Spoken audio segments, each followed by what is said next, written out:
Lewis Atkinson to move the motion. Thank you, Chair. It's a pleasure to serve with you in the Chair, Mr Twigg.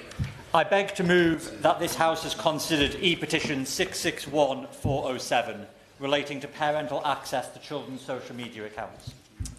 It's a privilege to have the opportunity to open this important debate as a member of the Petitions Committee. I want to start by paying tribute to the petitioners, and in particular the petition creator, Ellen Roon, who I had the honour of meeting as part of my preparations for this debate and who is in the gallery today. Ellen's son, Jules, died in April 2022, and since then she has been a determined campaigner, not just to get access herself to Jules' social media data to help understand the circumstances of his death, but also to secure a future in which other bereaved parents do not face the situation she has. I welcome that Ellen's MP, the Honourable Member for Cheltenham, is here, and also my honourable friend, the Member for Darlington, who has been working with her on this issue. I look forward in particular to their contributions, which I know will provide further insight and will rightly ensure that Ellen's own words are on the parliamentary record. Since Jules' death in 2022, the law and practice related to social media data has changed in several ways, most notably through the Online Safety Act. These changes were secured in large parts thanks to the efforts of the Bereaved Families for Online Safety Group, other members of which are also here today, and I pay tribute to their work. What I hope will become clear in the course of this debate is that recent changes to the law, the implementation of those changes, and the response of social media companies are not yet sufficient, and that further change is needed to help bereaved parents such as Ellen. This petition attracted 126,000 signatures, and that is a testament to both Ellen's campaigning efforts and the public concern on these issues. Online services such as social media, streaming and messaging are now features of everyday life, including the lives of children. There are undoubtedly positive aspects of age-appropriate online services, giving children opportunities to explore the world, connecting with others who share interests, and extending peer support options.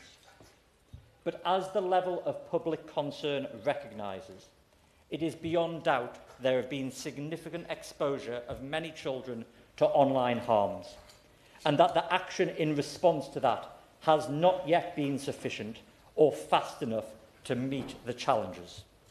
Would the Honourable Member give way? I will. I'd like to thank the Honourable Member for giving way. Ellen Room has gone through the unimaginable, and I'm absolutely amazed at her ability to continue fighting for answers for her son Jules. Yeah. Does the Honourable Member agree with me that social media companies are not in the Wild West of the internet age anymore, and have become an integrated part of our society with certain responsibilities? And does he also agree that one of those responsibilities is ensuring children in Wokingham and across the UK are protected from harmful content? I do agree that social media companies rightly face regulation, and I will come on to talk a little bit more about, I think, in my comments.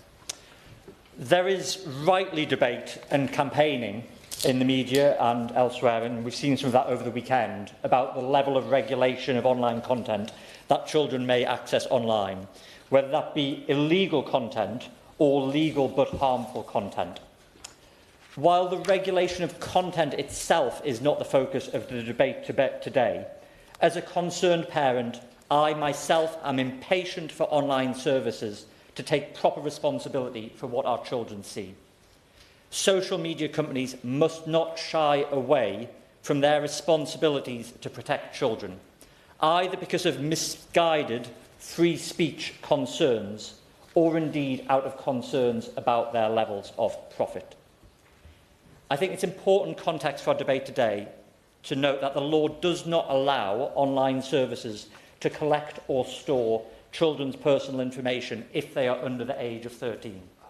As a result, most popular services require users to be at least 13 years of age before they can be used.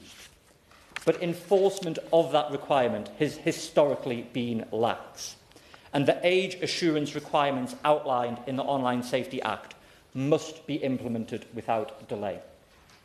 I know members present will want to touch on various elements of the approaches to social media regulation in their contributions today.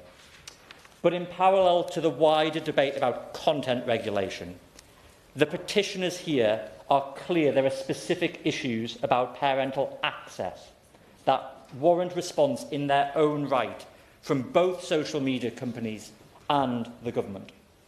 So I do now want to focus my remarks and hopefully this debate on the specific questions regarding parental access. First, the petitions call for parental access to social media when children are alive. I understand the instinct for this call, the instinct to directly monitor what a child is doing online in order to protect them from the harms that I've referred to. However, in the course of preparing for this debate, I've also heard clearly from multiple perspectives, including children's charities such as the NSPCC, that broad, overarching parental rights to children's social media would not be appropriate. And of course, we are talking here about teenagers, given the minimum age of use should be 13. Children, teenagers, do themselves have long-established rights to privacy as set out by the UN Convention on the Rights of the Child, and established UK law and practice in a range of areas reflects and recognises that. Such rights are important not just as abstract concepts, but because, as I've heard, as older children explore the world, they do sometimes need a private online space to help them do so. For example, a teenager understanding their own sexuality before they wish to share that with their parents. Sadly, we also know that in some horrible cases, parents are themselves perpetrators of abuse against their children. Establishing a blanket right to access of children's online activity would remove an important safe route for children to seek support and alert others in such cases. I know that the petitioners themselves have reflected on such matters, and while they remain determined to support parents to keep their kids safe online, there is a recognition that establishing an overarching parental right to access the data of living teenagers is unlikely to be the appropriate way forward. Instead, it appears to me that the way for parental oversight of a child's social media use should rather be through strengthening and significantly increasing the uptake of parental controls and other specifically designed arrangements that children and their parents agree to together as part of the sign-up processes for online services. It is clearly the responsibility of online services to implement and expand such measures, and I hope we can see rapid progress in that area as a key part of their work in partnership with parents to improve children's safety online. I want to turn now to the issue of bereaved parents' access to social media data. This is specifically the issue that Ellen has been campaigning for, as she is still not able to access data about Jules' use of online services before his death. I cannot begin to imagine the anguish of what it must be like to lose a child, and even more so, to not be given information that might help you as a parent understand the circumstances of your child's death. We rightly talk about laws, protections and rights, but I do not think we talk enough as a society about the right and indeed the need to grieve a loss, especially one so painful as the loss of a child. As part of my preparation for this debate, I spoke with SLOW, a charity that offers bereavement supports for parents following the loss of a child. They emphasised to me the absolute necessity of establishing an understanding of what led to death as part of the grieving process. By being denied data about Jules' online activity before his death, Ellen has been denied the ability to grieve as she wishes. This petition recognises that it cannot be right that a grieving mother is forced to go through years of campaigning and investigation to try and get answers about her son's death. I urge everyone, and especially those working in social media companies, to reflect on the evident injustice of this situation and to commit to finding a way to do the right thing and give Ellen the information and answers she needs. The Online Safety Act of 2023 did make important provisions for Ofcom and coroners to access social media in relevant cases following a child's death, in turn helping bereaved families. It's welcome that the current government's data bill making its way through Parliament strengthens these powers and the requirements for data retention, so the risks of data loss in these cases are reduced. However, these provisions do not have retrospective mechanisms, and they are therefore not sufficient for historic cases such as Jules's, where the coronial process has already concluded. As a result, Ellen is in the situation where she has to try and crowdfund a significant sum of money for legal action to get Jules's inquest rerun, so the coroner could then use the powers now available in law to access Jules's social media data. It cannot be right that this is necessary. Some online services say that without a change in the law, they cannot legally release data to bereaved parents like Ellen. But what has struck me in preparation for this debate is that there is not a consensus on the current legal situation. The online safety and data protection expert John Carr told me that he did not believe GDPR regulations necessarily limited release of children's usage data to bereaved parents. And Snap, the provider of Snapchat, told me that they already do, on a case-by-case basis, disclose usage data to a parent who is the successor to a deceased child. Yet other online services, including some of the most prominent social media services used by young people, including TikTok, seem to take a different interpretation of the law. And they state that data protection legislation prohibits them from releasing any data they hold that would give parents like Ellen the answers they deserve. I find this inconsistency of interpretation from online services at best troubling and at worst suspicious, given the historic behaviours of most social media companies involved in minimising and indeed covering up evidence of the impacts of online harm. I believe it is incumbent on all online services to use their considerable resources to push the existing law as far as they can and find a way to release data to bereaved families. I will. Thank you, Honourable Member, for giving way. We owe it to our constituents that we work together and leave no stone unturned to understand the trends and drivers which lead our children to take their own lives. Social media companies headquartered overseas have repeatedly demonstrated that they cannot be relied upon to take reasonable action out of goodwill, and therefore I invite the Honourable Member to agree with me that it is up to Parliament to legislate accordingly. I agree that legislative action has been necessary to regulate this, as the Online Safety Act shows, and indeed there are provisions in the data bill going through on this now. I think the issue in this situation is there are some lack of clarity. Under the existing law, some social media companies are finding a way of seemingly doing the right thing, and others are not. And I'm going to come on to that, if I may, when I mention it in terms of asking a couple of questions of the government.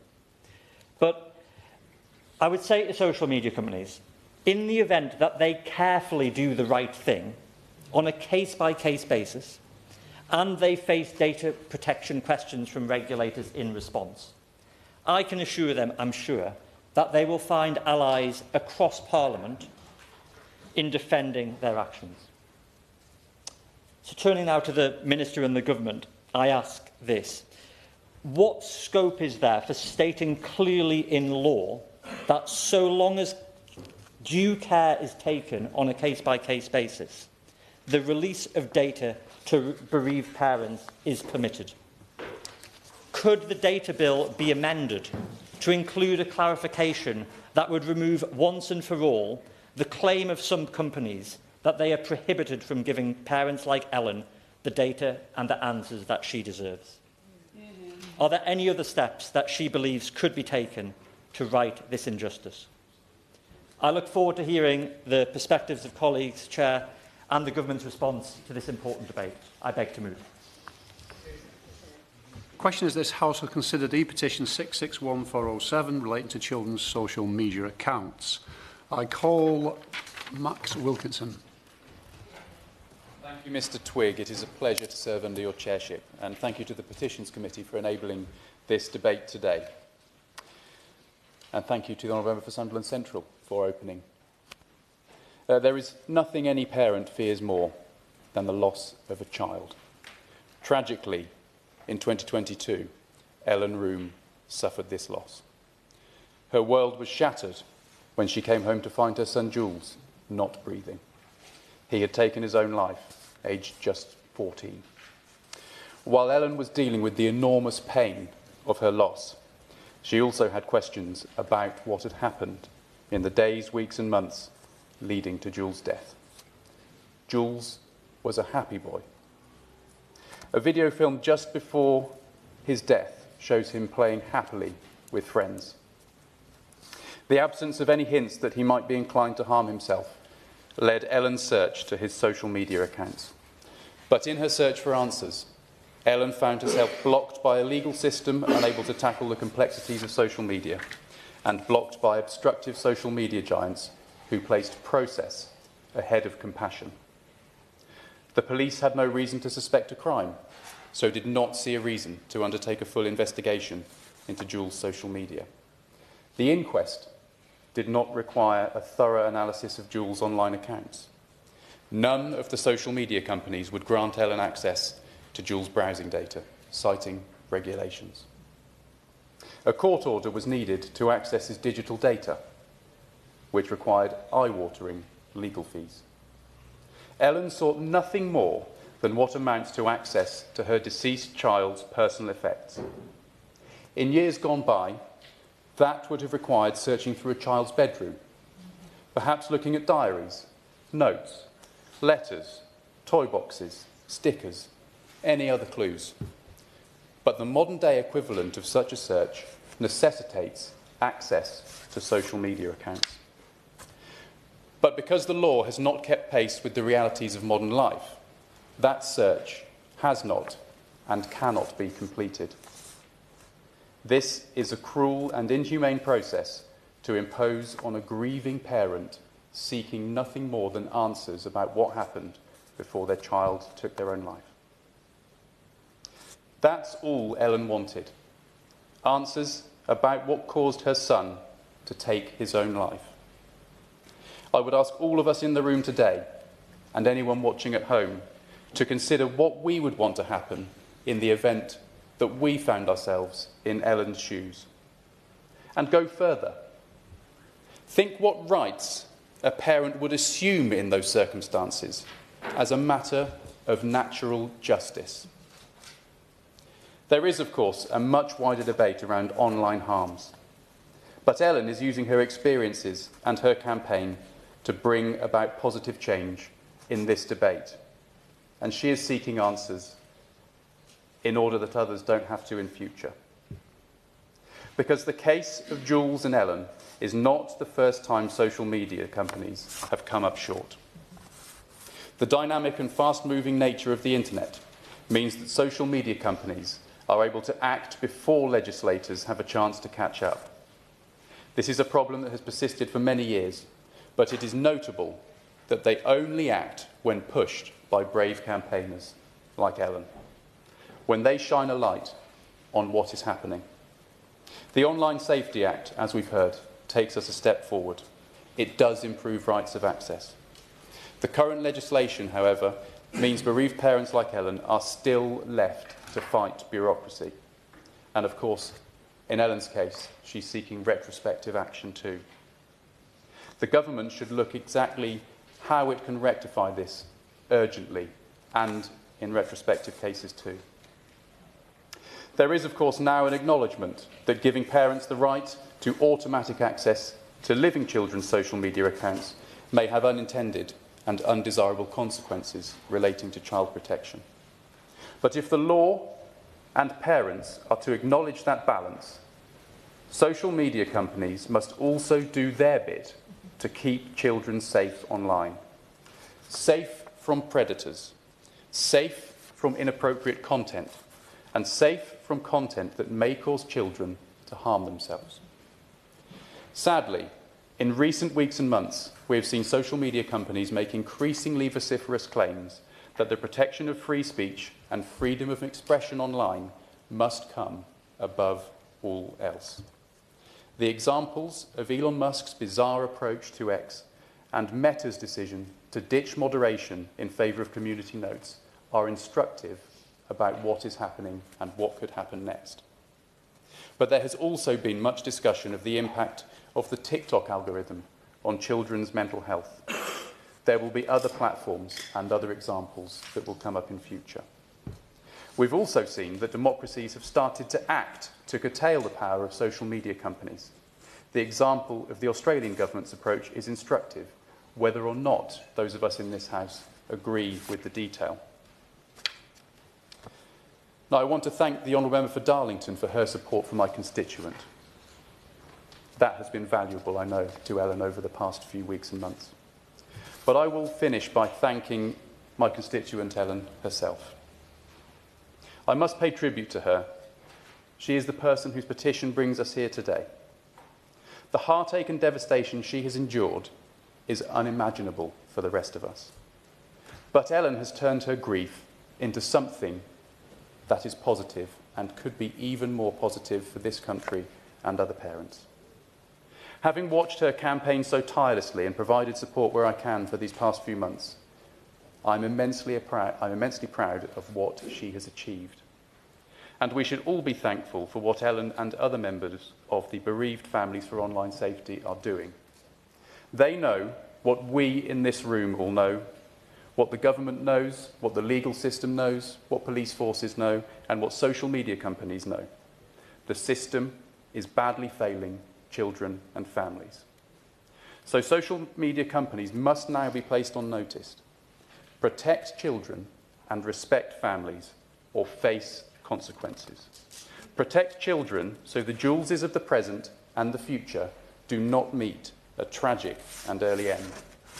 Respect the Ellens of the past, the present and the future, so they can be confident that their children can be safe too. Lola McAvoy. Thank you, Mr. Twigg. Thanks. Thank you, Mr. Twigg. It is every parent's worst nightmare to lose a child. Now imagine losing them and not knowing why they're gone. Ellen Room is Jules's mum. She deserves answers, but unbelievably, she's not allowed access to the data that might provide them, and that is so wrong. This is a petition for Jules's Law to allow for parents in specific circumstances to have access to their child's online data. Jules Sweeney was hugely loved and is greatly missed by his family and community. Jules's Law, in actuality, would present a small amendment of no more than 100 words to the Online Safety Act 2023. This amendment and Jules's Law would appear under Chapter 4 of the Act, Information Powers and Notices, under Section 101. The Act currently outlines the powers a senior coroner has in relation to instructing Ofcom to issue a notice to online platforms to provide data in relation to the death of a child. Section 101 has been amended under the Data Protection and Digital Information Bill in Clause 122 to strengthen the powers that Ofcom has to prevent the deletion of a child's data when the notice has been given and issued to the regulated platforms that they have died. The progress made in this area is testimony to the parents of children who are no longer with us and their incredible strength and work in this area. Thank you to those present and those watching for everything you have done to protect our children. We need to build on this to allow parents access to this data without the need for a second inquest. A further amendment would allow, in the event of future tragedies of child suicide or unexplained deaths, for Ofcom to be notified as a routine course of action. This is to alleviate the risk of vital answers to parents' inevitable questions being deleted and to mitigate against the reality of making it solely the responsibility of the parents to request the data in those painful early days of grief. The authority should initiate a data notice in the event of a child's death so to protect against those answers being lost. This amendment, while small in word count, would be transformational in the rights and experiences of bereaved families. We in this place would be hard-pressed to find a parent or indeed anyone touched by the darkness of a child's death who would not support these measures. Ellen Room is Jules's mum, and she and I have bonded over our shared belief that there can be a future where our children are safe online, that there must be a future where every child in every corner of our great country is protected from online harm, and we are bonded by the fact that we will continue to shout loud until this becomes a reality. Ellen has asked me to read her statement about her work to get to this point, her story. That is a great privilege, and I will read her statement in its entirety without taking interventions as a mark of respect for her incredible work in this area and for all those she speaks for who have experienced such intolerable pain. The Bereaved Families Group's work has already changed the law, and for that you should be immensely proud. Before I read Ellen's statement, I must pay tribute to her. We all hope that if put in Ellen's position, faced with her reality, we would stand up and fight for change. The hard truth is most people can't. But Ellen Room, Jules's mum, is not most people. She is exceptional. Her grit, tenacity and determination to turn her pain into purpose and progress, to fight for answers for her family, for all those who knew and loved Jules, and for those who have found themselves in the same terrible situation, is truly remarkable. More than this, it is Ellen's warmth, openness and grace that I have been moved by. Ellen Room is Jules's mum, and these are her own words. It only takes one person to make a stand for morality and justice. In this case, that's me. However, I'm supported by thousands and thousands of people across the world who think it is morally wrong that I am not entitled to see my child's social media data, which might provide answers as to why my 14-year-old son chose to end his own life. When I launched the petition, I asked that parents should have the full right to access their child's social media accounts, either whilst they are still alive to protect them, or if they die, as in my case. It hadn't crossed my mind that the parents might be the perpetrators. I now understand that this could be the case and hope that the Online Safety Bill and Ofcom can protect live children online. However, in my case and that of other parents, when the child has died, who are we protecting? The predators on these platforms? Social media companies? Surely I should have the right to look for answers to the cause of death. Jules's young friends struggle to understand why he is no longer here. The ripple effect of his death is felt not only by us as his parents, but also by Jules's friends, teachers, and everyone in his life who was so shocked as to why he ended it. We deserve possible answers, or at least to try for them. I am his parent, and he is a minor. As a child, he consented to terms and conditions that permitted social media companies to control his data online. I'm unaware of any other legal context in which a 13-year-old can authorise a legal document such as terms and conditions. I have always said that I do not know if it was social media that caused my son to end his own life. However, as a parent, I feel I should morally and humanely have the right to that data to give me possible answers, as there was nothing offline which seemed to be an issue to Jules. He was not bullied, he was doing well at school, and he had many friends. There didn't appear to be body issues, and whilst he didn't like his floppy hair or chin, we are unaware of anything else that could be of concern. Yes, he had a cheeky side to him, as do a lot of teenagers, but he was a great kid who loved his parents, and his parents loved him very much. I fight now for the right to possible answers as to why my son is no longer alive. I have always thought this to be an online challenge gone wrong. Many MPs feel that the data bill will solve this issue. It won't help me or other parents who are in the same awful boat as me. The data bill will allow a coroner the right to access this data in future deaths of children, but only if the coroner or the police request it. How do we stop future cases where neither the police nor coroner asked to see this information? This is what happened in Jules's case. As a bereaved parent, I was barely breathing myself after the death of Jules, and I was in no fit state to ask or even think of asking the police or a coroner for this information. This could easily happen again with the new data bill. Also, retrospectively, we cannot obtain this information without applying to the High Court for a second inquest. My lawyer has quoted that it will cost me up to £86,000 to hopefully succeed in the High Court, but that seems so wrong to have to find this level of legal fees, which is beyond the reach of almost all bereaved parents, to start looking into missing online activity and find out what was going on. Also, what a waste of legal professionals and staff involved with the new inquest. I'm just asking for data which I feel should be available to me as his parent. However, I'm not allowed to see it, which is wrong.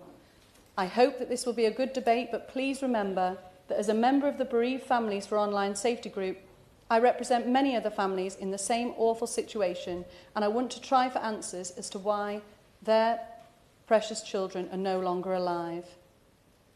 If this had been your child, you would want answers too. I don't want any other family to be in this hideous position, which will forever affect us all, our family, Jules's friends, his teachers, everyone in Jules's life, and their families forever. Those are Ellen's words. Ellen's campaign for justice is rare, and as a new MP, I may be forgiven for my perceived naivety, but to me, Ellen's campaign poses us with a binary choice. There is no grey area. So I ask that the Minister do everything in her power to help those seeking answers now whose cases may not be supported through new measures. It is simply wrong that information that may offer clarity and peace to parents facing a new reality without their child is denied them. It is simply wrong that parents who are living in that unenviable reality now face the colossal emotional and financial burden of a second inquest to discover if the information exists at all. Ellen Room is Jules's mum, a campaigner, a leader and a mother, and Ellen Room is right. Damien Hines. Thank you, Mr. Twigg, and it's a pleasure to see you today in the chair. I want to join colleagues in thanking the petitioners and Ellen Room in particular for initiating this petition and bringing this debate here to Westminster Hall. I think we were all deeply affected by hearing the statement as just read out, and you have the sympathies of everybody here on the loss of Jules, aged just 14. We think also of other bereaved families, other campaigners. We've been reminded in the last few days, once again, of Ian Russell and the work that he has done since the tragic death of Molly, and all those who take the most unimaginably awful situation for a parent, for a family, and use it to try and make something better for others and for the future. Mr. Twigg, the government's response to the petition notes that with the Online Safety Act, platforms have to set out the policy for how they will deal with such a tragic situation, but also introduces measures to strengthen coroners' ability to obtain information from platforms via Ofcom, providing a route for parents. And we have to see, I think, how that works in practice and how timely it is. What we mustn't have is a new sort of onerous layer that is put on top of parents at the very most difficult time imaginable as they are grieving. There is also, of course, the question, as has been raised a couple of times, about historic cases. And there will also be future historic cases, because not in every case will the inquest have covered this question. And I hope the Minister will be able to say a word about this, that perhaps the data bill is the opportunity to put this beyond doubt, that the parent has an absolute right, ultimately, with the right safeguards, of course, and verifications, but has an absolute right to see the information related to their child. Mr. Twigg, I wanted also to turn more broadly from these most tragic of cases to all families and all children.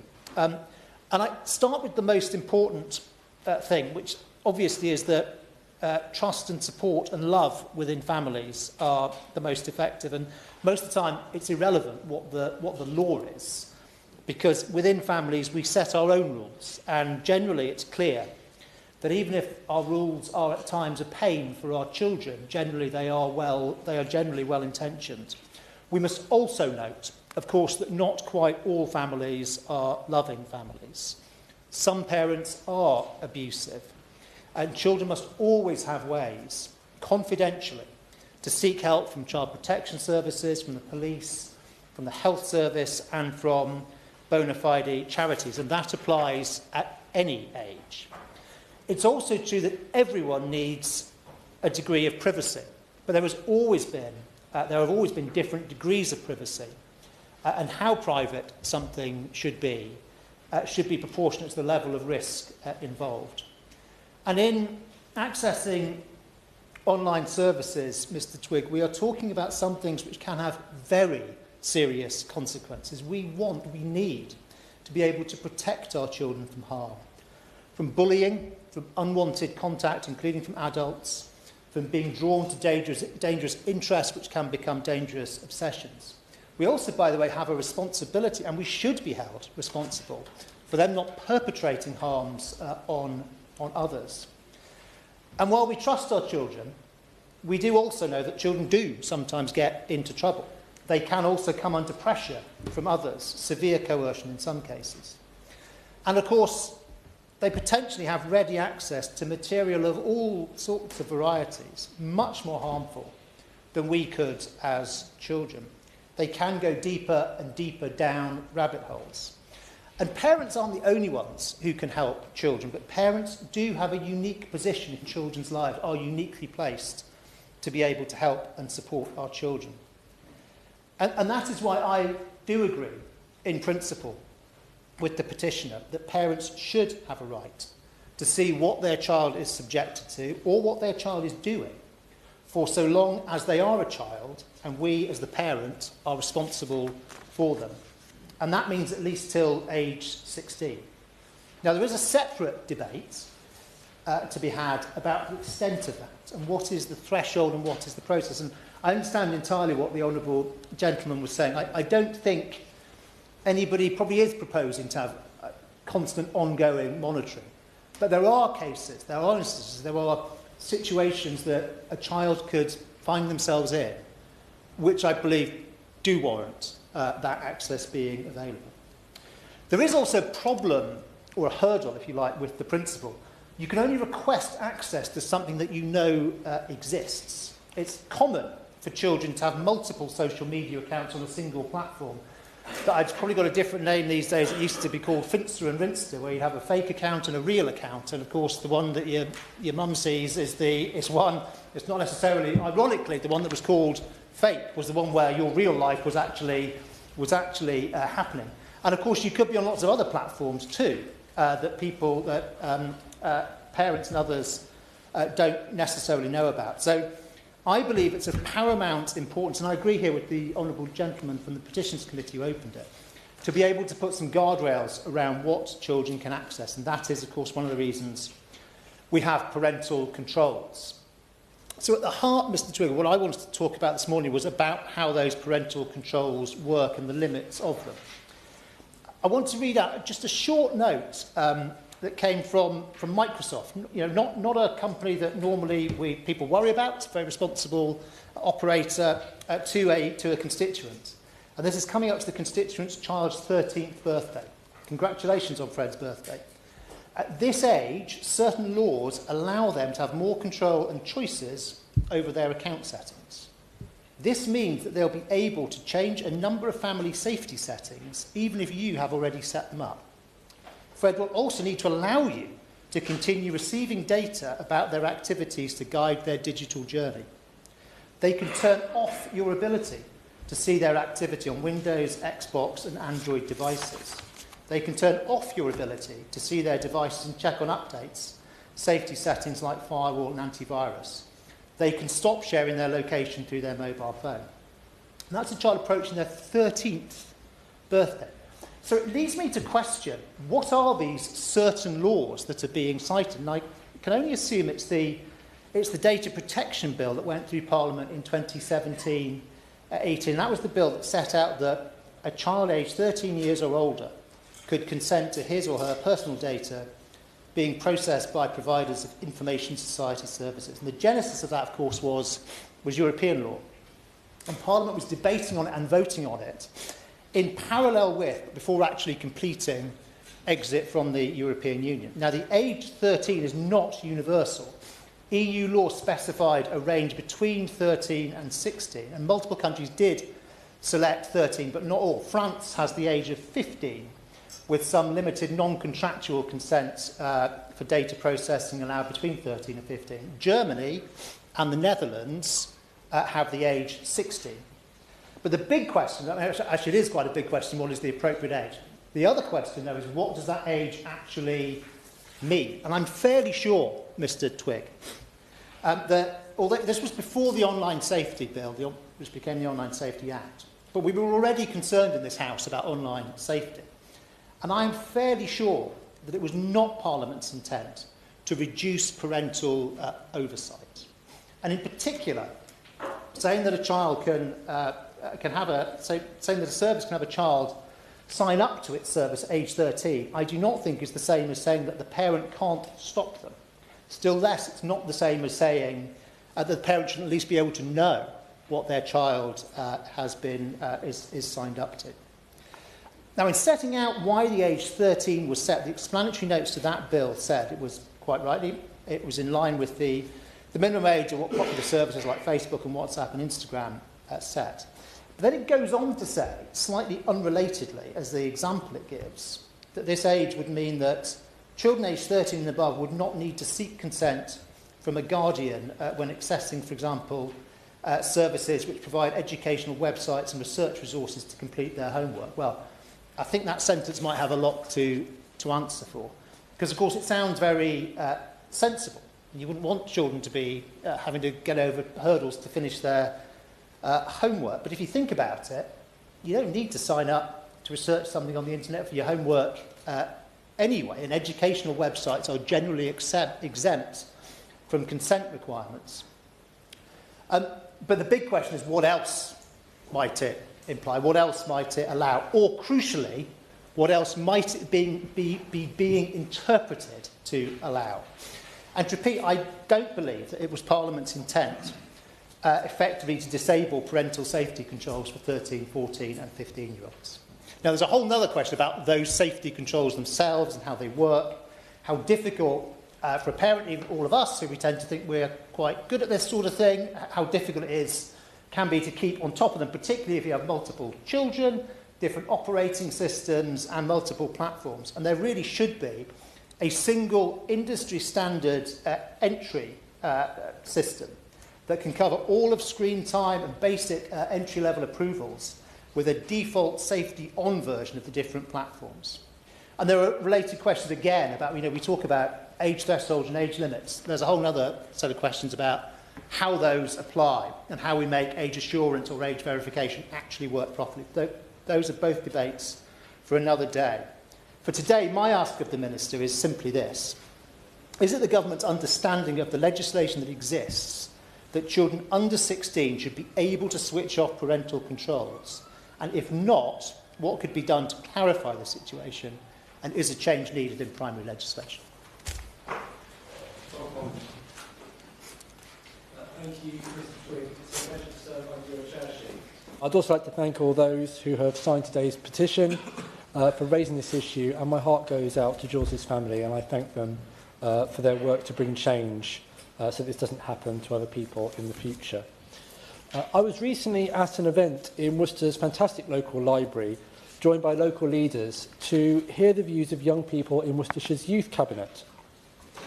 They presented their manifesto for young people, and I remember being struck by their insights, passion, and in particular their deep concerns over the impact of the online world on their mental health. I share their concern that online harms have run away from us. And we live in a world where young people and old are exposed to content and interfaces that are harmful. I would like to see us move at pace to regulate not only extreme harms online, but also persistent low-level harms that are eroding young people's mental health. Having recently met with Ofcom, I'm concerned that there is much more to do in the regulation of harmful online media. While I welcome us taking some first steps in this area, our current position leaves us far behind where we need to be. If I were to liken our regulation of online harms to the regulation of drugs, then we're currently in a situation where a local newsagent is required to assess the risk that they are supplying Class A drugs, while alcohol, cigarettes and over-the-counter medicines remain an unregulated free-for-all. Let me be clear, these are historic shortcomings under previous governments, but nonetheless, we have much work to do to address the risks of online bullying, harassment and addiction. In my own constituency, I've heard first-hand the stories from men struggling with addiction to pornography and the damaging effects this has had on their relationships and their personal well-being. We need to be open-eyed about the impact of the new online world on adults and young people alike, and it's the duty of government to empower people to stay safe. What the young people in Worcester told me, though, is they not only want online sources to be regulated and to be equipped themselves for this world, but what they want most is for their parents to be empowered to advise, guide and journey with them through the digital world. I agree with them that most parents are currently very poorly supported, and I welcome the enthusiasm I sense from our leaders on this side of the House for family hubs, which offer a community-led, empowering vehicle for this work. So would the Minister agree with me that we should be equipping parents and carers to navigate these hazards with their children, so that instead of feeling isolated, anxious and alone, young people feel supported, understood and empowered?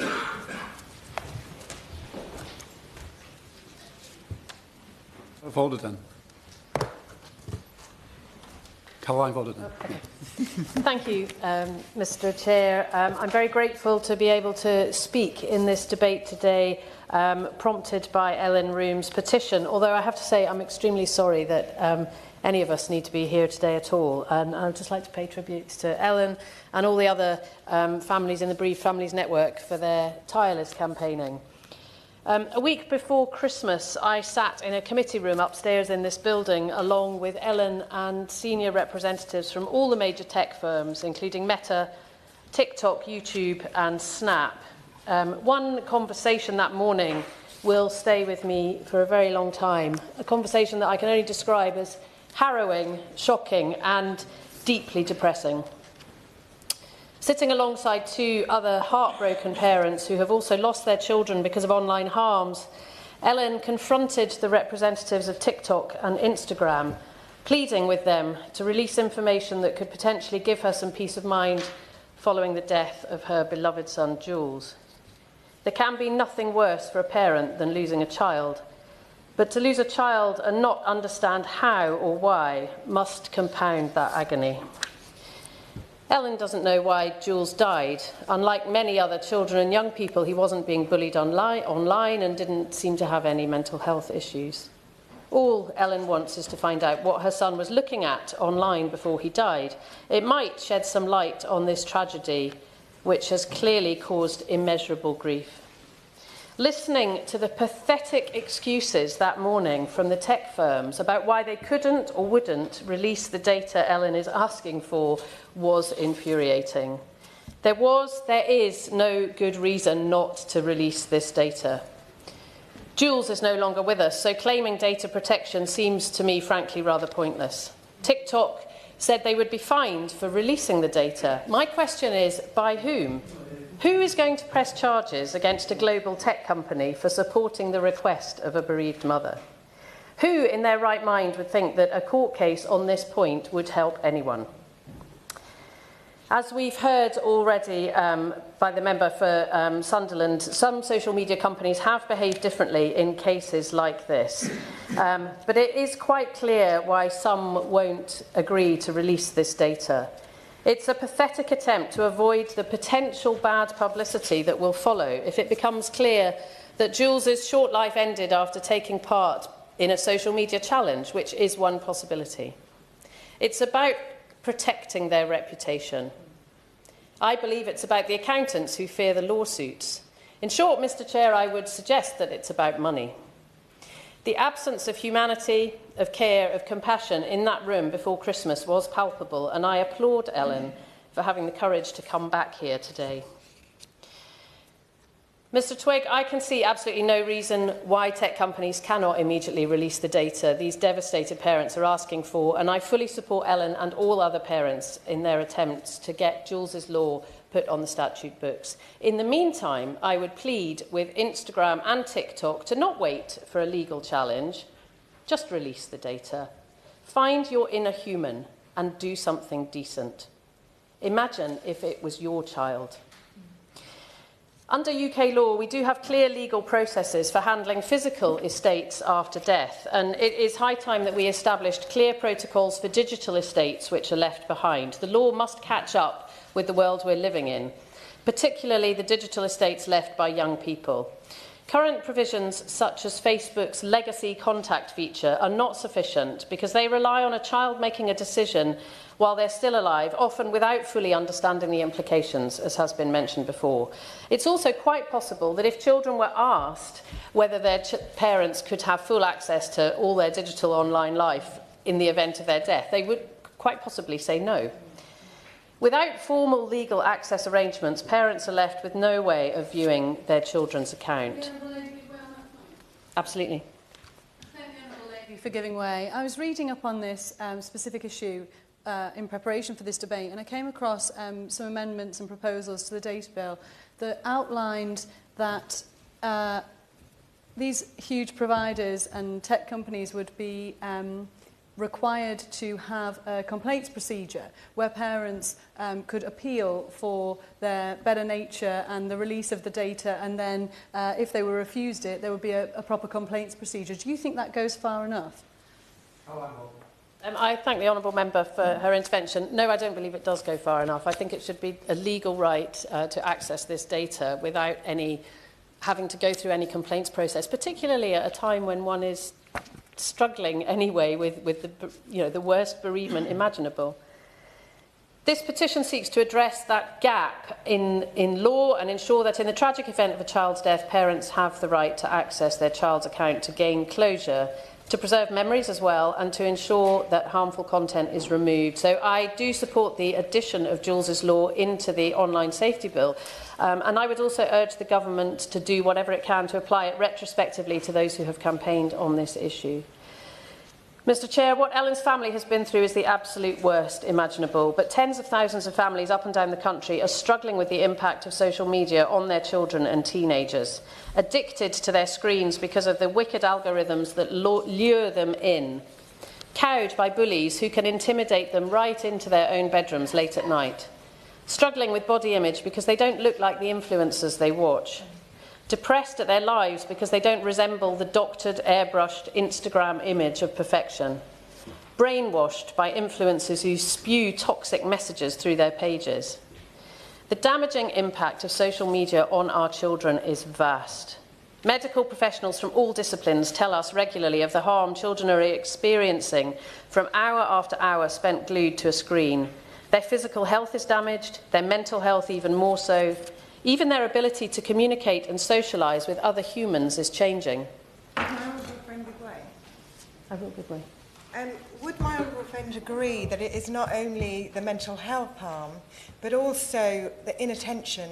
I speak to so many head teachers in my constituency who tell me that children are unable to concentrate anymore because of hours spent on their screen. And would she agree with me that the government study announced in November seeking to explore this further could be published soon, because every day and every year we leave it, more children are at harm?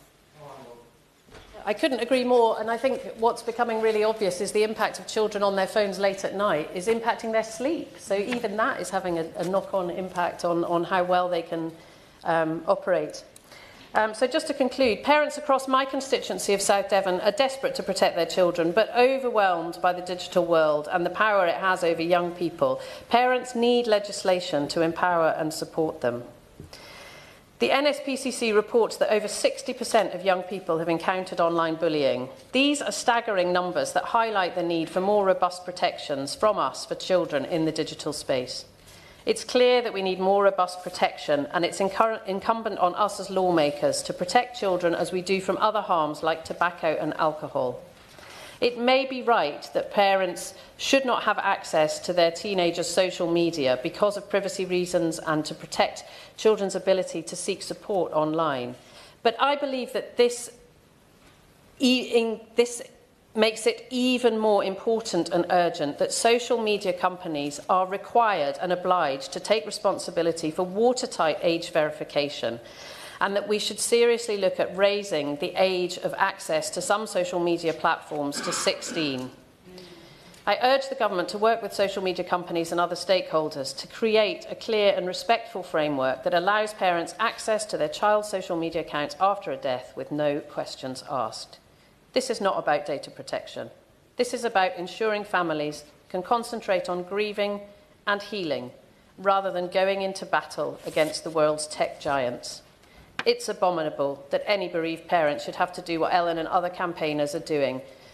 And I urge the Minister to legislate so that this doesn't happen again.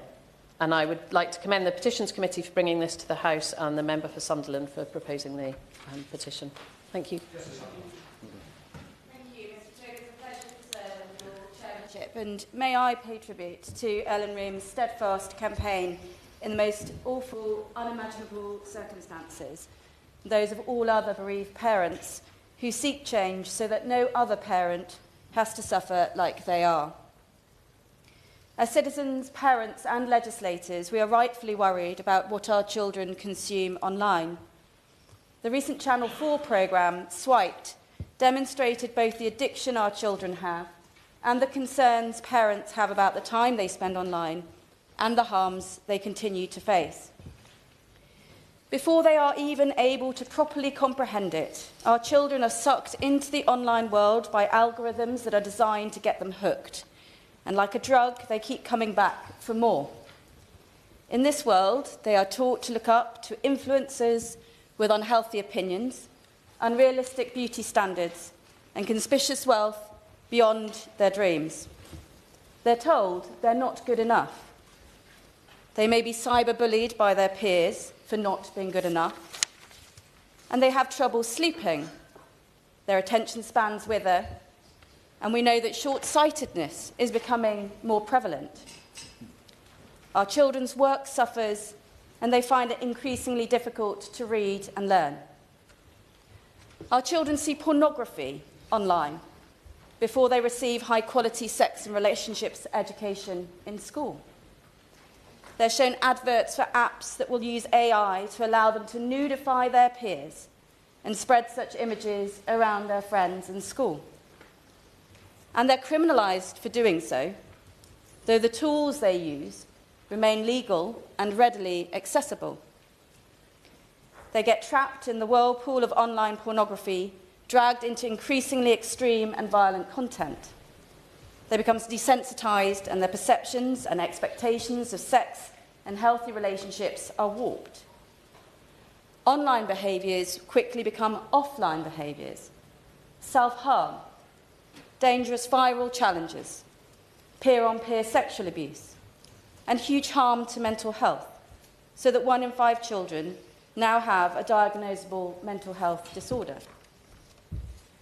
A generation of children chronically online and harmed by it bears the brunt of a technology that was never designed with children's development in focus and acts with no regard for the consequences of the harm it causes. In questioning tech companies recently, none of them could confirm that they develop products widely consumed by children with input from child development experts. I do not understand why we expect stringent standards in all other aspects of our children's lives. Their toys, their cots, their bikes, our cars, and yet not the impact of social media products. We cannot stand idly by in the name of freedom because there is no freedom in addiction and there is no freedom in being harmed. We cannot let our children's lives be dominated by the dangerous online world. Whether it's depression or misogyny, eating disorders or myopia, we are failing children by continuing to subject them and those they interact with to the impacts of a childhood spent online. I believe we need to reclaim childhood for the real world. And while I recognise the important role that online access plays in providing spaces for children to access support, I do wonder how we weigh up the harms caused through that access to social media, which support services, mostly in the voluntary and community sector, and our public services need to mop up afterwards. I think we need to look more at whether we could provide that access more safely within school settings or youth services. I'm very, very aware of the huge impact that abusive parents and carers may play. But I do believe it might be time for us to start asking whether we're using this as an excuse rather than thinking about how we ensure our children are able to get the access they may need to get safe without also succumbing to the dangers of the online world. We fundamentally need to change the role the internet plays in growing up, and this has to be a societal shift given the pressure children and young people feel to be online. That is why I back Ellen Room's call for parental oversight. Parents deserve to have all the tools available to them to help them protect their children. And that is why I'm also proud to be one of the co-sponsors of the Safer Phones Bill, brought forward by my honourable friend, the member for Whitehaven and Workington. However, much of the onus is on parental control. But as the honourable member for East Hampshire has eloquently outlined, there is potentially no control from the age of 13. And even with controls, who sets what is the right developmental level for access to some apps and social media when there is no expert child development involved? App stores, for example, determine age themselves. There have been a number of examples where app stores have actually lowered the limit of the age on apps that developers themselves say should be over 18, but instead app stores have set the age to 17 or 16. There is access but no scrutiny. We have no way of understanding, unlike films or other things that our children consume, that we know has had that independent, child-led, expert oversight. We need to raise the age of internet adulthood and ensure that Ofcom properly implements age verification for pornographic content as part of the Online Safety Act this summer. And we need to remain open to the need for a new online safety bill to fill the gaps left in the current legislation, as recently argued by Ian Russell, Molly Russell's father. And I also support the calls today for bereaved parents to be given retrospective access to their children's social media accounts. With children's safety and the future of our society on the line, the time for action is now. Thank you.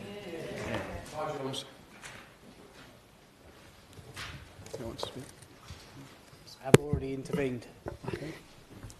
So I had you down to speak, that's fine. It's Alex McIntyre. Thank you, Mr. Twigg. It's a pleasure, to serve under your chairmanship today.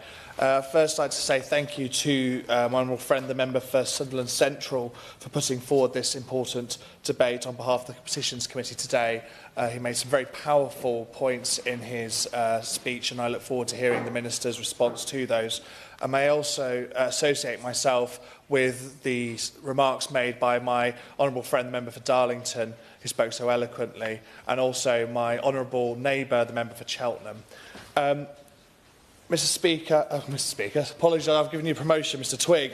Mr. Twigg, it's only right to start my remarks proper by paying tribute to Ellen and all of the families for online, who bereaved families for online safety who are here today who've raised this petition, in particular following the heartbreaking loss of your son Jules.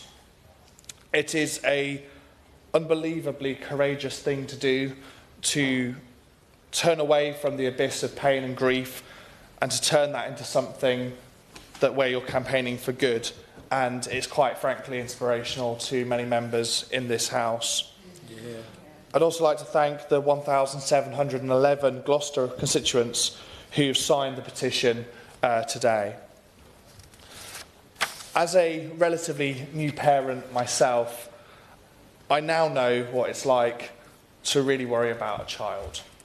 People say you don't quite know what it's like to be a parent until your child is born, and I kind of laughed that off and thought, of course you could know, but you don't truly. That moment when you meet your child for the first time and your world changes, you realise that you would literally walk through walls for your child. Thankfully, my child is only one. He doesn't have any social media channels yet that I'm aware of. And if that could continue for as long as possible, I would be really, really grateful. But I know that parents are increasingly worried about their children's use of social media, particularly across the country and also my constituency of Gloucester. And according to the Children's Commissioner, 2/3 of parents are really concerned about the content their children can access online and the impact that it's having on their mental health. And these concerns are not only felt amongst parents but also children themselves. Research shows that nearly 3/4 of teenagers have encountered potential harms online, while 3 in 5 secondary school-aged children have been contacted online in ways that have made them feel uncomfortable. And as social media is becoming increasingly embedded in our children's lives, it's clear that urgent action is needed. And while the Online Safety Act was a long-awaited start to protecting children online, we must go further. I was pleased to hear my right honourable friend, the Secretary of State, say he was open-minded on introducing new legislation and would encourage him to consider introducing Jules Law. Now, today my remarks don't particularly focus on online content, although my honourable friend, the member for Lowestoft, outlined some of the quite frankly, dangerous and horrific online content that children and young people are exposed to. Members of this House don't need to be reminded of the horrific online content that is available. Myself, not long after being elected, found that pictures of myself and my baby had been posted online with a threatening message anonymously, just for as part of an online spotted page. Now, members of this House develop a relatively thick skin in this job, but quite frankly, imagine that kind of impact when you were a teenager. And I think back to my teenage days, and whether I was mentally equipped to be able to deal with cases of bullying. And I'm just about young enough to remember when Facebook came in. I was about a teenager when Facebook started, and back then it was a much different place. And the, quite frankly, cesspit sometimes of online content that we're seeing nowadays, I don't think I would have had the mental capacity at those teenage years to be able to deal with that level of abuse. I will give way on that point. I thank my honourable neighbour from Gloucester, and he makes an interesting point. Now, my school years are long behind me, but I can still remember, I mean, we look back at our youths with rose-tinted glasses sometimes, but being at school as a youth can feel like being in a war zone. There's so much pressure.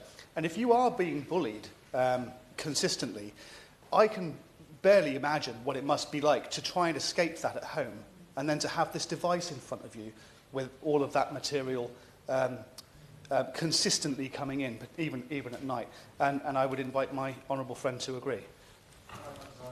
He's entirely correct that bullying in the days before social media was confined to the school gates, and when you got home, in most cases, sadly not all, but when you got home, that was a place of safety and a haven to be able to recover and steel yourself for the next day. And that has been removed by social media, and people are able to get you wherever you are. And I look back on my days as a teenager, you know, growing up with social media as it was first coming out, Bebo, which I don't think exists anymore, MSN Messenger, and my parents had no oversight over what I was accessing, who I was talking to. Quite frankly, you know, it was dangerous. And that's not to question my parents' parenting skills. They are of an age where they're still learning how to use Facebook in 2025. But we do need to do more to make sure that we are protecting teenagers at such a vulnerable age when they're learning about themselves and learning how to deal and build that mental resilience to be able to deal with some of the stuff that, as I said, some of the members of this House will experience on a regular basis. But while we may have another debate on online content, we all know the reason why we're here and speaking on this petition today. And it really concerns me that grieving parents aren't able to access information about the death of their children that may relate to the death of their children. We know that there's been a worrying rise in dangerous pranks, trends that are going around on social media, a worrying rise in people using social media to groom and to target young people, and that there's really dangerous information going viral. Information that, quite frankly, may have played a role in tragic and heartbreaking deaths up and down the country. Giving grieving parents the right to find answers for themselves must be within our power as a government. And I would encourage the Minister to do what we can to support parents and families in this absolutely heartbreaking position. And thank you very much for the time today. Thank you, Chair, and it's a pleasure to serve under you today. I'd like to start by thanking the member for Sunderland Central. I'm sure all the constituents in Edinburgh South West who signed the petition will be grateful for the time he invested in crafting his introductory speech. I'd also, like others, pay tribute to Ellen Room. I think she's shown herself to be a fantastic campaigner, and I'm sure her family is proud of her. The situation she finds herself in, however, is absolutely shameful, and I think the member for South Devon is right to question the motives of the social media companies. Absolutely. And also ask who would oppose them doing the right thing. Hopefully we'll hear from them sooner rather than later on this issue. We have to accept, however, that the framework within which these companies are operating was set either by action or inaction within this building. So we have a duty to fix that. My children are all adults now, at least in theory, and I hope they're not listening. But when they're younger, it is, in all aspects of life, but particularly online, it is always a difficult balance to get right between respecting their privacy and also ensuring that they're safe. But we have to accept that internet is a dangerous place. All of us are concerned about material online relating to eating disorders, self-harm and even suicide. All of us are concerned about that and have a duty to do more about it. I have to remind ourselves. The member for Leeds East, before Christmas time, secure, he's not in his place today, had an adjournment debate on the role of internet service providers in blocking the most harmful of content, which had been linked to deaths of vulnerable young people. I went along to an adjournment debate that night just to learn more about the subject, but I was utterly ashamed and frustrated at what's happening, how we have companies that seem to be looking for reasons not to do the right thing, rather than find a way to support vulnerable people right across our country. So I really do hope, just winding up, I really do hope that the Minister can support as much as possible what Ellen Room and her campaign is asking for.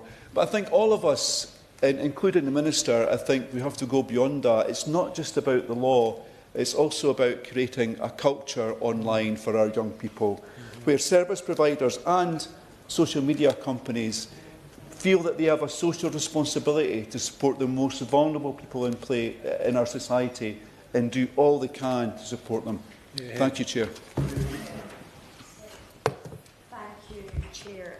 It's a pleasure to serve under your chairmanship.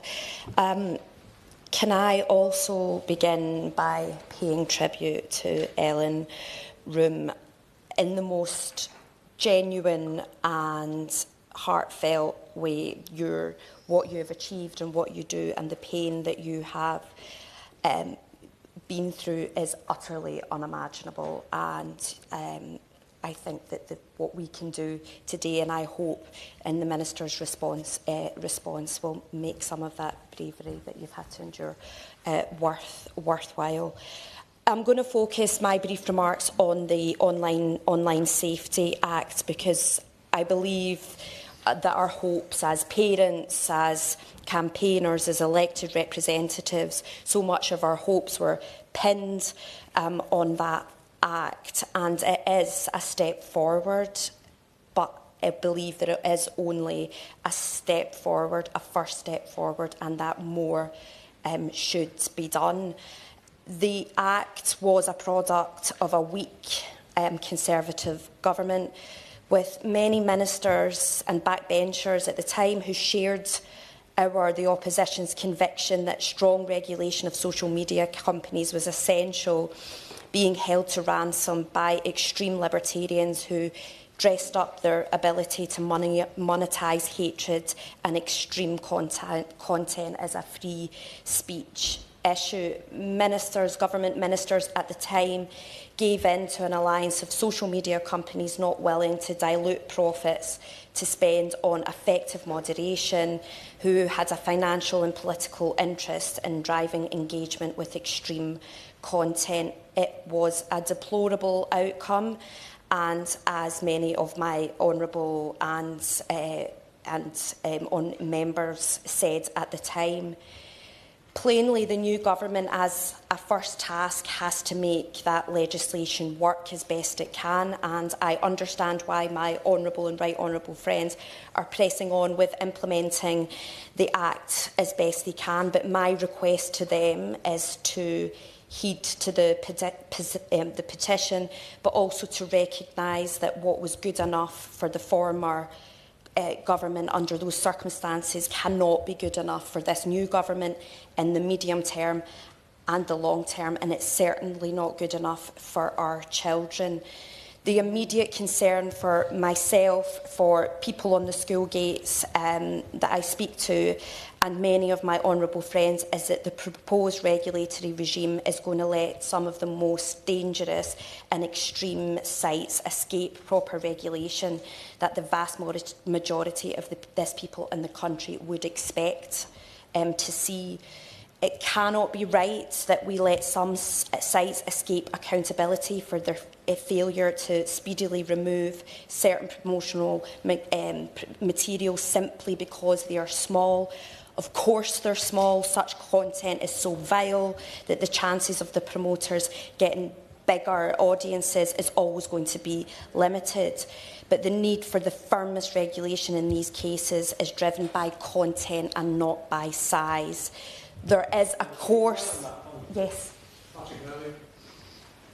On that point, the failure of Ofcom to regulate the small but risky platforms seems to mean that a site like LinkedIn is being regulated to a greater extent than places like Telegram or Discord, which are overrun with far-right activism, self-harm, misinformation, homophobia and anti-Semitic content.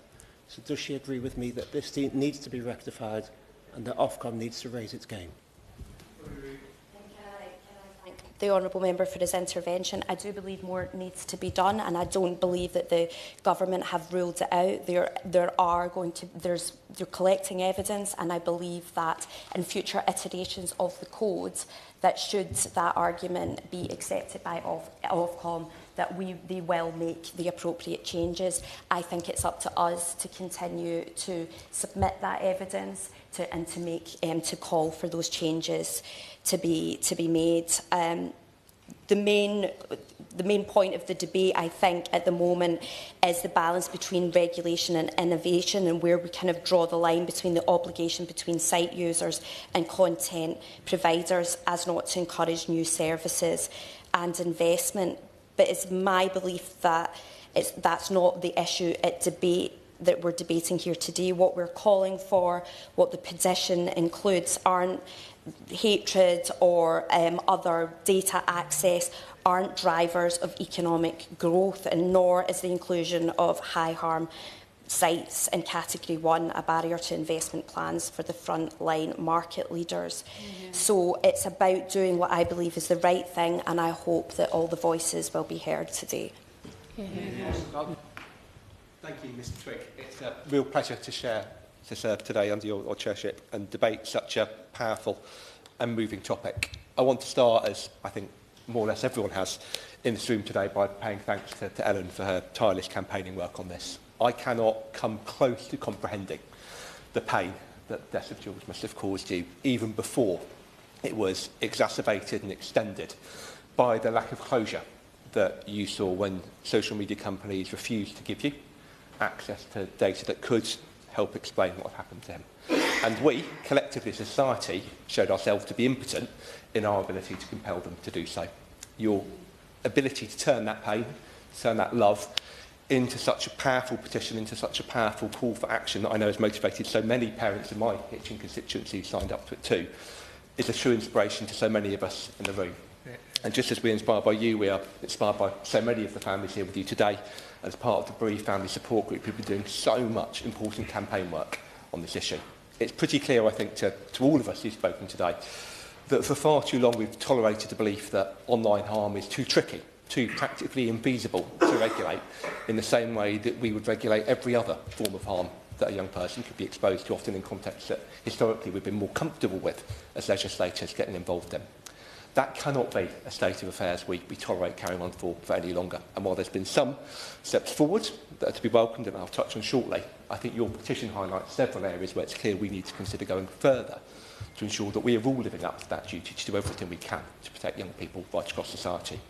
Both as a teacher and as a former children's social lead, I've got to see firsthand some of the very real ways in which young people can be exposed to harm by our failure to act on social media and online harm over the last decade.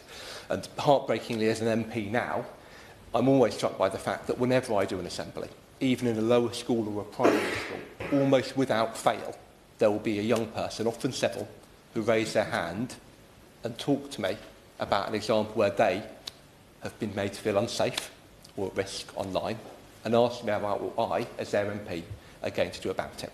And I know that urgency to act, is felt by so many of my colleagues across party boundaries, both in this hall today and right across the House. Now, the petition really focuses on some particular aspects where we could do more, about making sure that parents have got the right ability to provide oversight for children on social media and access to really important data after bereavement. Now, since the petition, I know there has been some important progress from the Online Safety Act to give some powers to coroners, to Ofcom, to make sure that in certain circumstances they can support parents' ability to access this data. But as other colleagues have pointed out, I think there are clear areas where it doesn't go far enough. As my honourable friend, the member for Sunderland Central, set out, it's pretty clear that at the moment some ambiguity in the legal position is being used as an excuse by social media companies to not act. We shouldn't tolerate that. We should do all we can, hopefully, as a government to clarify that. But collectively, we shouldn't be letting social media companies off the hook for not doing everything in their power to give you access to the data where no right-minded individual gives the any reason not to, and no right-minded individual or agency is likely to seek recourse against them for doing so. So many members, I think, have quite rightly pointed out the fact that this feels like an excuse, not a reason, to fail to disclose data for you, and we shouldn't tolerate that excuse from companies that we come into contact with in our work as your representatives. Alongside that, as you rightly point out, though, it's important that we don't just look at this through the context of the existing legislation.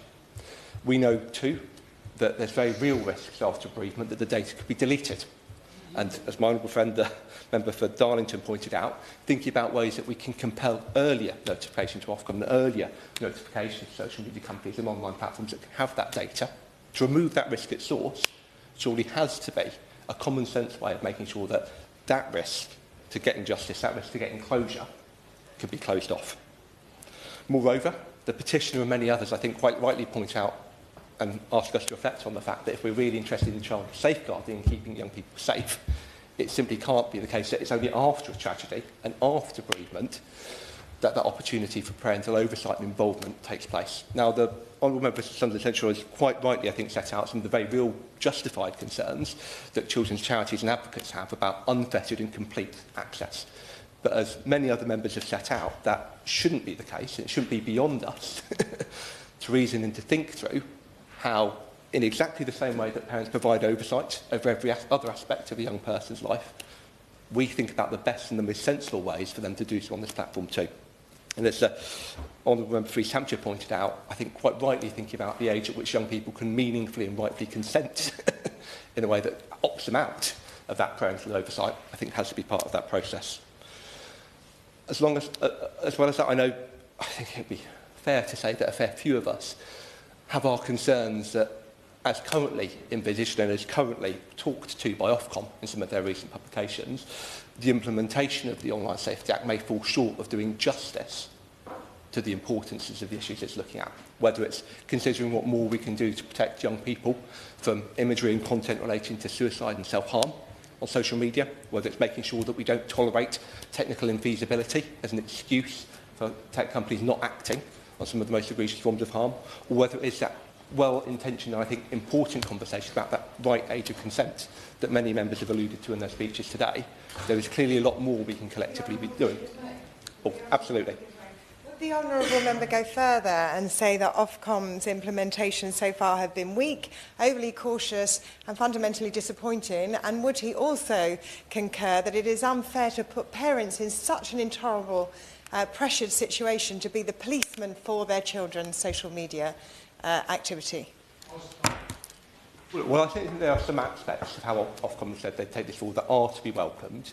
I would absolutely agree with, I think, the underlying sentiment of her comment, which is, as currently set out, it does not go anywhere near far enough. And as representatives of our communities, as representatives of families who want to do everything possible to keep young people safe from online harm, it is all of our responsibilities to make sure we are holding Ofcom accountable for being far more ambitious and fulsome of its considerations of how it could most creatively and robustly deploy the powers we're giving it to keep young people safe. I sense an intervention is coming. Will the Honourable Member give way? I thank the Honourable Member for giving way and for his impressive and articulate outline of the debate so far. Will the Honourable Member join me in my calls to Ofcom to strengthen the upcoming Children's Code and to use this opportunity that they have in the fact that the upcoming Children's Codes are not yet published to include functionality, a stronger dynamic risk assessment, which will be a live document that's constantly updated, and include the measures that my honourable friend has laid out in the smaller and riskier platforms? I concur wholeheartedly. She's been a tireless campaigner on this issue, both in the debate today, but throughout the time I've known her. A very short time in this House, but a very impressive time nonetheless. And I think, as she rightly points out, the Children's Code is a real opportunity, I think, to do right by the intentions of this legislation and by the, I think, collective ambition that we're all talking to today. And from her to the Children's Commissioner, campaigners on this issue are pretty united, I think, in the opportunity a more ambitious code could deliver for safeguarding young people. I'll draw my remarks to a close by just, I think, remarking, as I did at the start, by the fact that for far too long we have allowed young people to be exposed to a level of harm online that we would not tolerate in any other form of life. It is understandable, potentially, but not excusable, that as legislators we are more comfortable sometimes restricting and acting in areas where we've got more direct lived experience, be that, as we've seen from some of the Safeguarding Children's Wellbeing Bill or the Tobacco and Vapes Bill. They're tangible things that we're comfortable and used to voting on, used to making laws on. Online harm could sometimes feel a bit more nebulous, a bit tougher.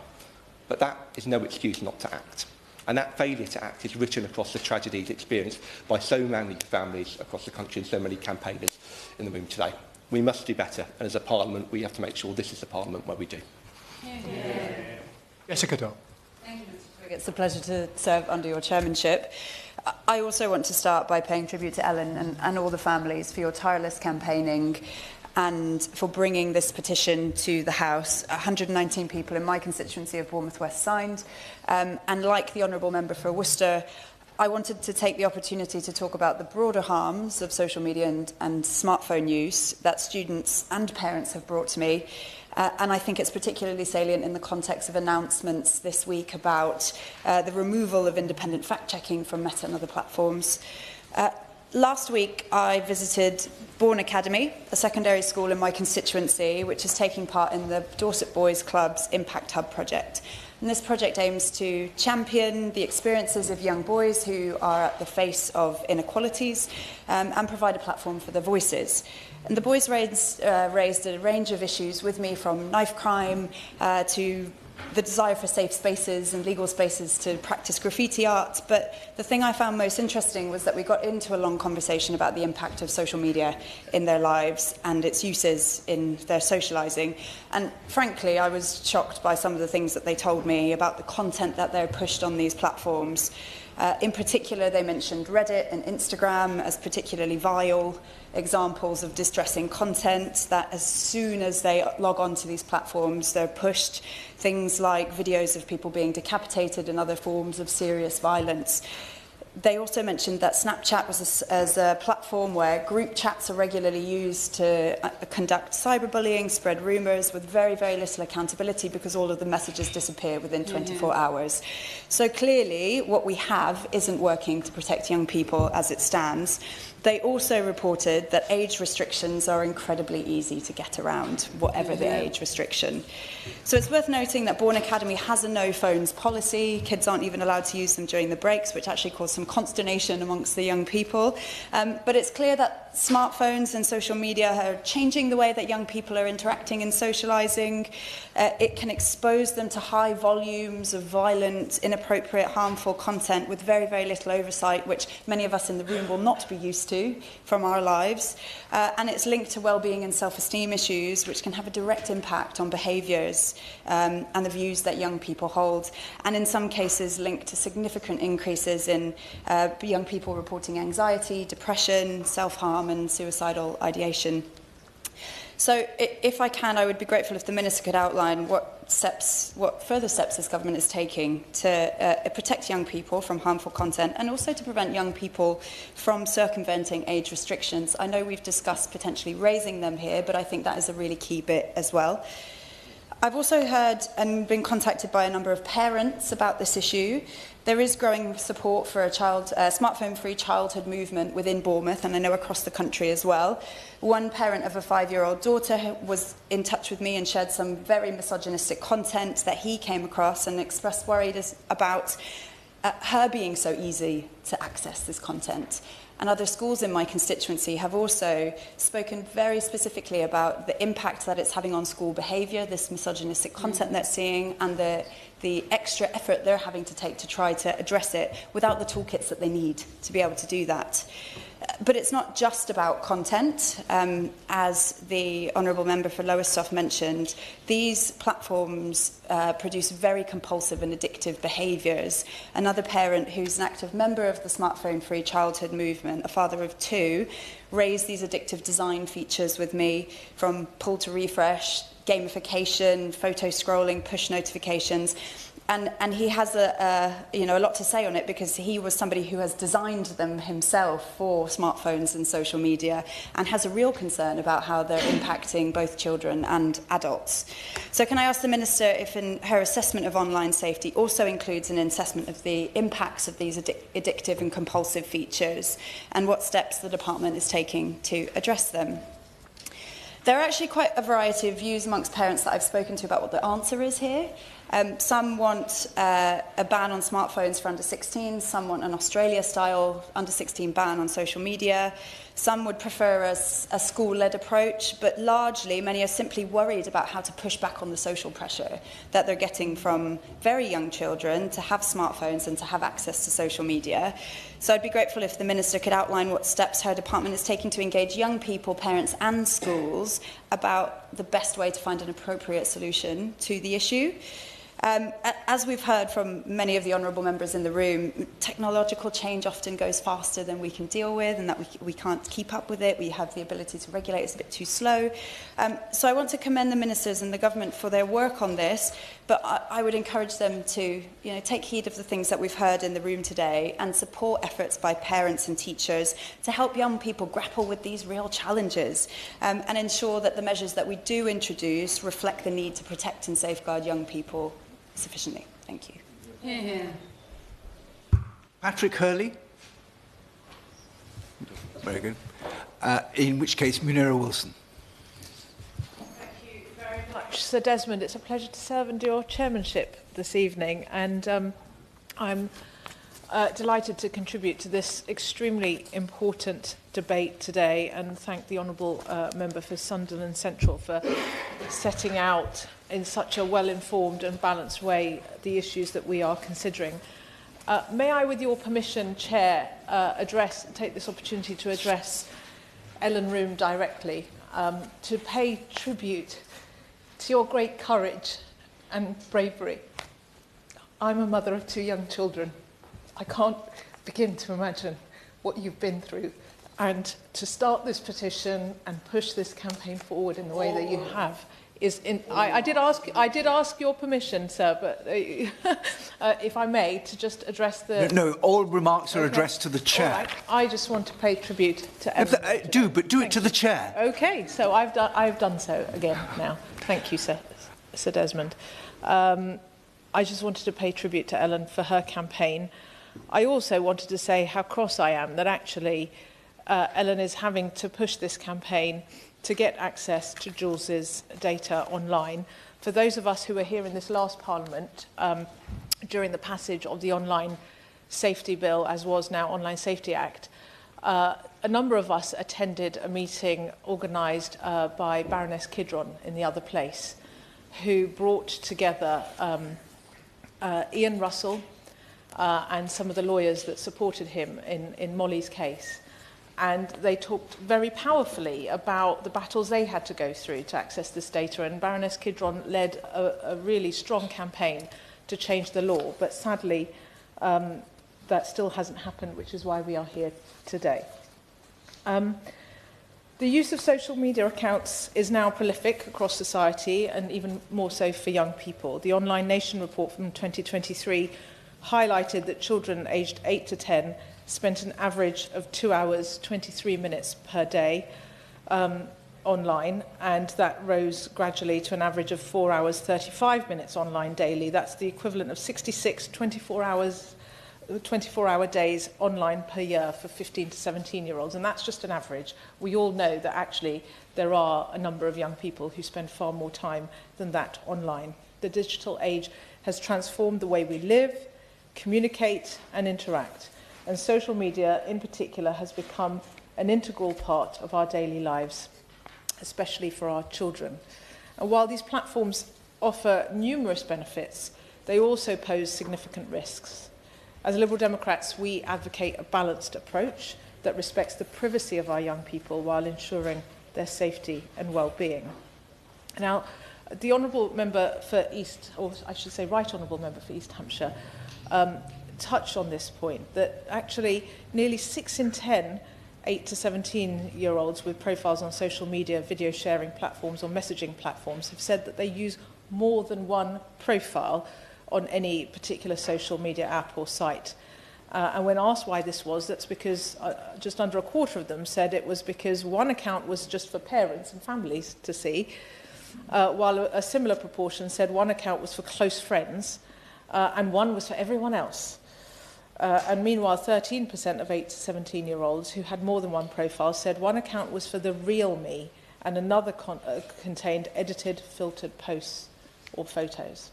I think those statistics tell us an awful lot.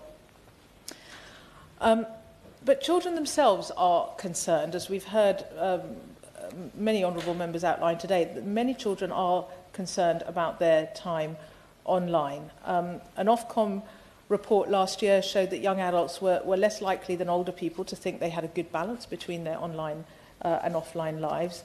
And another Ofcom survey showed that children's concern about their time online increases with age. And indeed, the Children's Commissioner did a brilliant report, the Big Ambition survey last year, where she spoke to over 367,000 children. And amongst, as a result of that survey, we found out that actually staying safe online was a huge issue and a huge priority for many young people.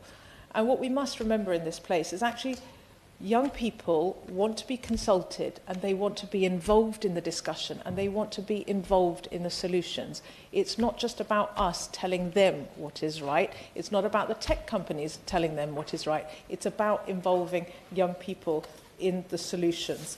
And that's why I think the work of such as the ongoing inquiry into youth violence and social media by the Youth Parliament is so important. So I urge young people across the country to participate in the inquiry by sharing their own experiences on social media and keenly await the publication of the inquiry's findings. Now, behind each of the statistics that I've cited today are young people, their peers and their families. And having heard from some of those parents and young people in my constituency, and I thank the 465 people in Twickenham who signed this petition. And speaking, as I say, as the mother of 2 young children myself, I have a 6-year-old and a 10-year-old, and the 10-year-old is desperately begging her parents every single day for a smartphone. Some of her friends have their own YouTube channel already, and we are trying to delay as long as we can, hopefully sometime into her secondary schooling, before we give her a phone. I know as a parent, and I know from hearing from other parents and young people in my constituency, that we as legislators have a responsibility to act. And I'm afraid it was after many years of delay that the last Conservative government did bring forward the Online Safety Bill, now Act. And we as Liberal Democrats welcomed a number of the measures in those Act and the regulations as an important step forward. And we support the swift implementation of it. Empowering coroners to obtain information from online services about a deceased child's online activity was a significant step in the right direction. But as we've heard so powerfully today, there is a very, very strong case to be made for parents to be able to access children's data after the child is deceased. And that measure should be made and that provision should be made retrospective as well. And as others have pointed out, I think the data bill provides an ideal opportunity to certainly explore such a change and how it could work. However, this is often too late, and too many young people's lives have been tragically lost already. So we can't afford to delay before we take some sort of action. And I think there is much more we can do to protect our children and young people online, and by putting more guardrails, as others have described them, in place. Social media companies must do more to enforce their existing minimum age requirements using the latest age verification technology. They must do more to create age-appropriate digital environments and have increased transparency in their data practices. Ofcom should do more to use the full powers of the Online Safety Act, including at the harms caused by functionality and design of social media, as well as their content. A meeting with organisations such as the Internet Watch Foundation, Five Rights and the Molly Rose Foundation, it's clear that we must not just push for strong regulation, but safety by design. We must recognise that children and teenagers are particularly vulnerable to the dangers of the online world. Cyberbullying, exposure to harmful content and online predators are just a few of the threats they face. And both the government and the social media companies must do much more to protect children from harmful content and activity online. And I'd like to hear what the government is doing to work with Ofcom to ensure children are protected during that transition period. However, we must also be mindful of the importance of privacy and trust. There are good reasons why parents can't access children's data while they are alive, and this is an important safeguard, and we've heard about some of the important reasons for that. Adolescence is a time of exploration, of self-discovery, and young people do need space to express themselves freely. However, that safeguard relies on children being kept safe online, and this is patently not the case currently. So Ofcom and social media companies do need to do much more on that front. And any measures we implement must strike a delicate balance between safeguarding our children and respecting their rights to privacy. Education, Sir Desmond, is also crucial to achieving this balance.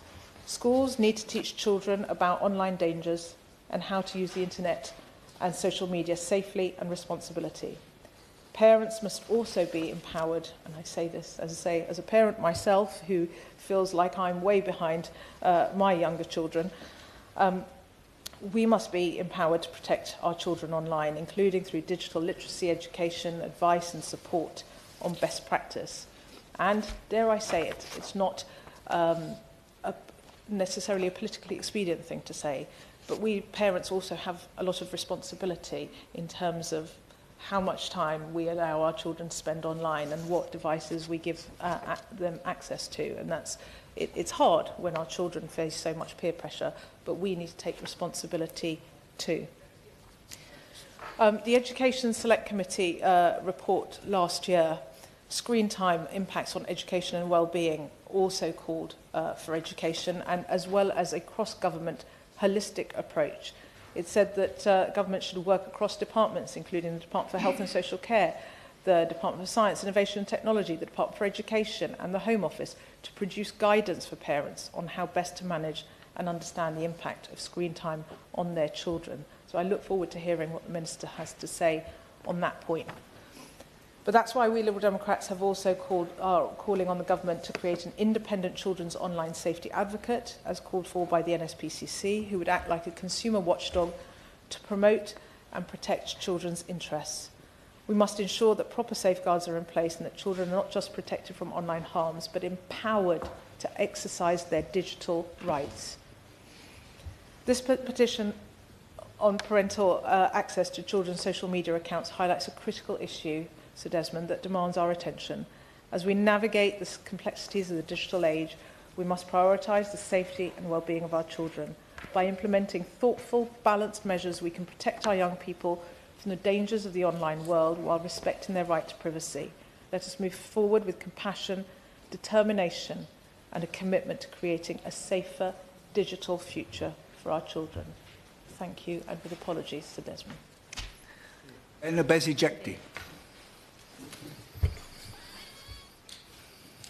It is a pleasure to serve under your chairmanship, Sir Desmond, and I thank the Honourable Member for Sunderland Central for bringing this debate.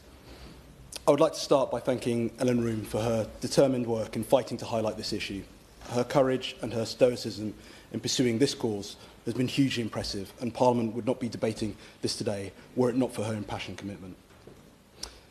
This e-petition has garnered some 126,000 signatures in support of calls to give parents and guardians the right to access social media accounts for their children. And we've heard many important contributions from members this afternoon, and I'm sure that parents across their constituencies will be grateful for them to doing so. Honourable members for Cheltenham and for Darlington, who paid tribute to Ellen Room and has shared her own words. Honourable members for Sunderland Central and South Devon spoke about the refusal of social media companies to release data citing legal restrictions. The honourable members for Worcester and for Lowestoft spoke of the impact of harmful content on children's development. And my right honourable friend, the member for East Hampshire, spoke about how current legislation gives control to children as young as 13. With the vast majority of children now having access to a phone or a tablet by the age of 12, children are exposed to an enormous range of content online. Many children are being exposed to social media content which is inappropriate, dangerous, and poses substantial risks to safety and development. There has been a growing crisis in children's mental health, with recent research highlighting that 32% of 8 to 17-year-olds state that they have viewed something worrying or upsetting online content in the last 12 months. Yet only 20% of parents of children and teenagers in this age group report their child telling them they had seen something online that scared or upset them during the same time frame. Evidence has shown that the widening of access to the internet has seen more children moving away from social interactions, with a subsequent detrimental impact on mental health and social development. We welcome much of the work that this government is doing in relation to protections for children by building on the foundations laid by the previous government. But could I ask the Minister what is being done to increase mental health support for children? In January last year, the Labour Party pledged to introduce specialist mental health support for children and young people in every school, as well as open access children and young people's mental health hubs in every community as part of the Child Health Action Plan. And though I appreciate it's not part of her brief, could the Minister outline what progress the government is making towards delivery of these pledges as they relate to this topic more broadly? Keeping children safe online in the current media landscape is a challenge that will require agile and adroit legislation that simultaneously keeps pace with technological developments, but also reflects cultural usage of media platforms. We also need to recognise the power that social media giants now hold, and ensuring accountability will be a key aspect of any legislation. We must ensure that parents have the right to be able to ensure that their children are safe from harm on platforms, whilst also ensuring that, especially in circumstances where children may be being mistreated. I've previously heard Ellen describe how social media companies have abdicated responsibility in assisting in the disclosure of messages that could help to identify how a tragedy has occurred. In the case of Jules' room, TikTok had not released any of the messages on his account, and Instagram Meta had released some, but not all. Any parent should be concerned that they will not have the right to access details of their child's online life, even if it is suspected to have contributed to their death. Parents like Ellen are currently required to take legal action in order to pursue the release of such information. And even if you have the financial resources to do so, why should any parent be forced to go to such lengths just to find out what may be at best critical information, at worst closure? The majority of parents do not even have access to such resources. As a newly elected member, I will not stand here and pretend that the previous government got everything right. But the Online Safety Act was a crucial and positive step forward to keeping more children and young people safe online, so that fewer families have to face situations like those we've heard and spoken about today. One aspect of the Online Safety Act where this situation has been addressed is through Section 101 of the Online Safety Act, where Ofcom has the power to support a coroner's or procurator fiscal's investigation into the death of a child via the data preservation measure. This came into effect under the previous government in April last year, and it is under this section that the amendment that would be Jules' law would sit. Whilst the current iteration of Section 101 is a step in the right direction, it is not an easily accessible outcome, and it is still a solution that can only be put into effect following a tragedy. In order to prevent tragic outcomes in all too many situations, parental access to social media accounts could address this issue. And I would like to ask the Minister whether the Government has plans to introduce legislation giving parents and guardians the right to access their child's social media accounts and the messages contained within them. And if they do, would this build on existing legislation within the Online Safety Act? There are further considerations that must be taken into account. Though parental access to child's social media account may sound like a simple and prudent solution, not every child will be in a position where parental figures have that child's best interests at heart. Children who are vulnerable, for example in a family with an abusive parent, there would also need to be safeguarding considerations. A child who may be seeking help, communicating domestic abuse to friends or organisations may then find their only avenue of escape compromised. Further to that, there may also be instances where a parent could use their child's social media account to gain access to information about other children and teenagers via their own child's account. There are therefore wider implications about granting parents unrestricted access to the information of children other than their own and unintentionally making unsolicited inappropriate contact easier. So I would ask the Minister to consider how such parental access rights could be designed in order to simultaneously give parents the ability to monitor their children's safety, but also to ensure children themselves have the privacy they may need to facilitate their own safety, and how such measures could be designed so as not to be exploited by any of the parties that are subject to them. I was reassured to see the Secretary of State for Science, Innovation and Technology meeting bereaved parents who have lost children after being influenced by harmful content online. I also welcome the publishing of the Secretary of State's draft Statement of Strategic Priorities for Online Safety in November last year, which provided clarity on the framework that the Government will expect the independent regulator to work within. The Secretary of State has stated that the Government will implement safety by design to stop harm occurring in the first place, and we should consider whether the expectation should fall on users themselves to take precautionary steps to avoid severely harmful content. Given how instrumental algorithms are in pushing themed content to users' feeds, I would ask the Minister what plans the Government has to give users the ability to opt out or reset these algorithms. Mr Chairman, we support parents in raising concerns about content they do not want their children to see by requiring that sites take measures to remove content as soon as it is flagged. Since the introduction of the Act, we have seen many cases where the response from platforms has been far quicker than before, and we would welcome a detailed plan on how the Government will ensure that all companies act quickly and lay out what the cost of them not doing so will be. It is right that services must assess any risk to children from using their platforms and set appropriate age restrictions, ensuring that child users have age-appropriate experiences that are shielded from harmful content such as pornography or violence, self-harm, eating disorders, or even suicide. This is why the last government tightened up age restrictions by requiring social media companies to enforce their age limits consistently and protect their child users. But many parents still believe that these age limits are too easily circumvented by children lying about their age. The Government talks of ensuring that age assurance technology to protect children is being effectively deployed. However, I would ask how the Government intends to ensure this and how it intends to ensure that companies are investing in the most up-to-date technology to facilitate this. Will the Government proactively stress test this capability, and if so, how? Mr Chairman, for all of this, Ofcom plays a vital role. As an evidence-based regulator, its task here is to regulate the trust and safety systems and processes. And whilst their role is not to police individual pieces of content necessarily, it is to ensure companies have the correct measures in place to minimise harms to users. At the end of last year, we heard how the government had informed Ofcom that they would need to build more safety measures into these systems. I would welcome the Minister to outline how the government will aid Ofcom in their aims and ensure that any government support needed will be supplied.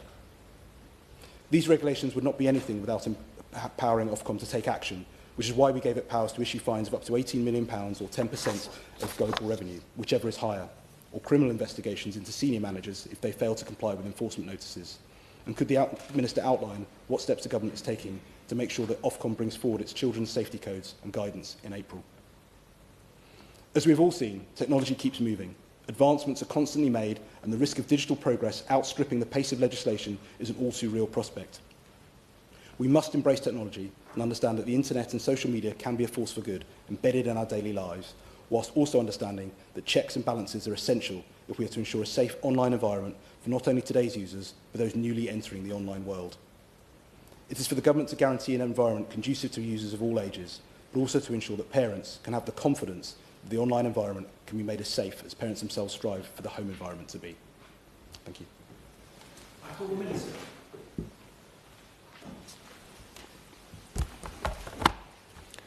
Thank you, Sir Desmond. It's a pleasure to serve under your chairmanship. Can I start by paying tribute to Ellen Room for both launching this petition and for all of the campaigning she has done in this area. And I'd like to take a moment to remember her son, Jules. As a parent, I know that we do everything to keep our children safe. We teach them how to cross the road, why it matters not to talk to strangers. We do all we can. Still, it can be terrifying to think what our children are exposed to, even in the safety of our own homes. I can only imagine how it would feel not to know how or why your child lost their life. I know that parents across the country feel the same way. Ellen's petition, as we've heard, received over 120,000 signatures between 10th of May and the dissolution of Parliament on 30th of May. That shows the strength of feeling on this issue. And I'm grateful to the brave parents who continue to shine a light on this, including Ellen, Ian, and others who campaigned on this issue during the passage of the Online Safety Act. The Secretary of State has met them a number of times, and their views are absolutely crucial to the work we are doing in this area, Sir Desmond. Finally, I would like to thank the member for Sunderland Central for moving the motion on behalf of the Petition Committee to debate this e-petition, along with other honourable and right honourable members for their very powerful contributions today. I know how long it has taken to get the Online Safety Act across the line.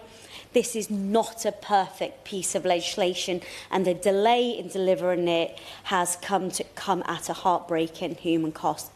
As the Secretary of State has set out numerous times, we are working to implement the Act as quickly as we possibly can so that the protections it puts in place can begin to change the online world our children experience.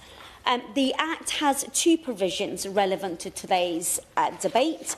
The first section is Section 101 of the Act. It seeks to address problems faced when there is uncertainty over the circumstances leading to the death of a child. The provision supports coroners and procurators fiscal in their investigation, but given Ofcom the power to require information about a child's online activity following a request from the investigating coroner. This is already in force, and the coroners have begun to make use of the powers available to them. The second provision is Section 75 of the Act. It imposes additional duties on categorised services to be transparent with parents regarding a company's data disclosure processes following the death of a child. We have also been clear that we plan to build on the Online Safety Act where it doesn't go far enough. And the Secretary of State only yesterday set out how the Online Safety Act is uneven and in some places very unsatisfactory, and the need for Parliament to learn to legislate much, much faster. We cannot wait another 10 years to make changes to the legislation. And last year, end of last year, the Secretary of State decided to use his powers to issue a statement of strategic priorities to Ofcom, asking them to ensure that safety is embedded in our online world from the very start. This is why the government will also seek to establish a data preservation process through clause 122 of the data bill. The proposed clause will require Ofcom to issue a data preservation notice to specified companies at the request of the coroner or Procurator Fiscal in Scotland. This will require these companies to preserve information relating to the use of the services by the child who has died. The proposal fulfills a manifesto commitment to further strengthen powers. This will help coroners understand the tragic circumstances surrounding a child's death. On coroner sharing information with families, interested persons, including bereaved families, have the right to receive evidence from the coroners, subject to their judicial discretion. The Chief Coroner has provided detailed guidance on this. Coroners have a statutory duty to issue a prevention of future deaths report if their investigation reveals that future deaths could be prevented by one or more measures. Evidence access via Ofcom powers will help to inform a decision on whether a report should be issued. I know from parents and children just how complex this issue is.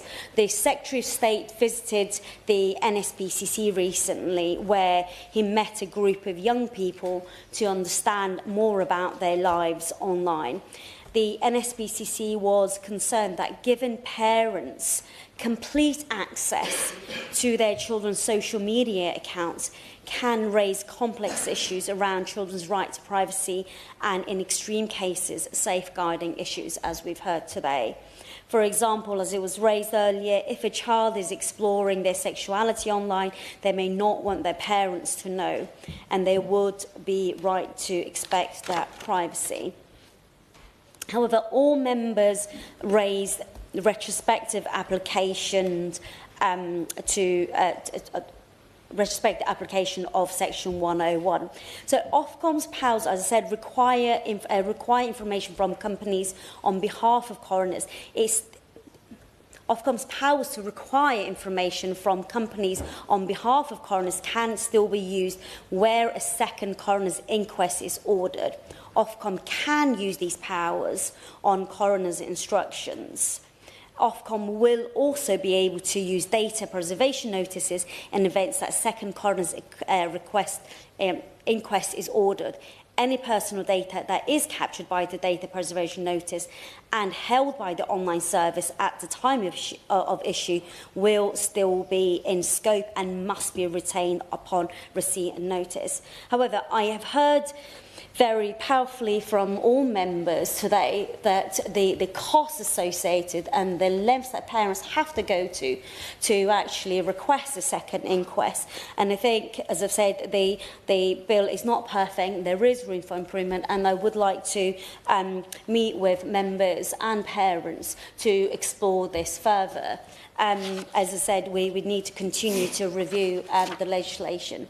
On age limits, smartphone and social media ban for under 16s has been raised, and we are aware of the ongoing debate as to what age children should have smartphones or access to social media. The technology, as the Technology Secretary has previously said, there are no current plans to implement a smartphone or social media ban for children. We will continue to do what is necessary, what is needed to keep our children safe online. We are concentrating on finding... of course. I thank the Minister for giving way. And on that note, we've heard from several members today their concerns for children's mental health when their expectations are so often measured on heavily doctored images they see online. Will the Minister commit to use and/or amend legislation which commits hosts to clearly identify doctored imagery and the accounts and pages which spread them, as is common with regulated news outlets? Thank you. I thank the Honourable Member for his intervention. I will come to that point in my response in a second. On the as I said, on the ban for smartphone social media ban for under 16s, we are currently focused on building the evidence base to inform any future action and have launched a research project looking at the links between social media and children's well-being. And I heard from the member that this needs to come forward, and I will pass that on to my colleagues in the department. My honourable friend, the member for Lowestoft, raised the issue of the private members' bill being brought forward, being proposed by the member for Whitehaven and Workington. We are aware of this private members' bill and we share his commitment to keeping children safe online. We are aware of the ongoing discussion around children's social media and smartphone use, and it is important that we give sufficient time to properly debate this issue. We are focused on implementing the Online Safety Act and building the evidence base to inform any future action. And, of course, we look forward to seeing the detail of the member's proposal, and the government will set out its position in line with the parliamentary process on that. The member for Darlington raised the issue around ambition of Ofcom. Ofcom has said that its codes will be iterative, and the Secretary of State's statement will outline clear objectives for them to require services to improve safety for their users. The member for Twickenham and the member for Bournemouth raised engagement with children. We know how important engagement with children is, and Ofcom has engaged with thousands of children when developing its codes. And the Children's Commissioner is also a statutory consultee on the codes. But of course, we must continue to do that and do more. And the member for Huntingdon raised the mental health services and our commitment on this. He is right, the government's manifesto commits to rolling out Young Futures Hubs, and this national network is expected to bring local services together to deliver support for teenagers at risk of being drawn into crime, but also those who are facing mental health challenges, and where appropriate, deliver universal youth provision.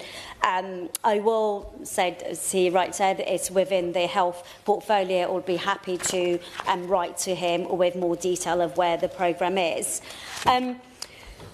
So, Desmond, we want to empower parents to keep their children safe online. We must also protect children's right to express themselves freely and safeguard their dignity and autonomy online. With that, I'll give the honourable member. I'm very grateful to the Minister for giving way. I know she spoke earlier a little about age limits. I wasn't sure if she'd finished responding to members' comments and questions, and if she was going to be able to comment on the question not only of what the various age thresholds should be, but what they mean. And in particular, if having the GDPR age of 13, does that mean that parental controls effectively should be able to be switched off by somebody of age 13, 14 or 15? I thank the honourable member for her intervention.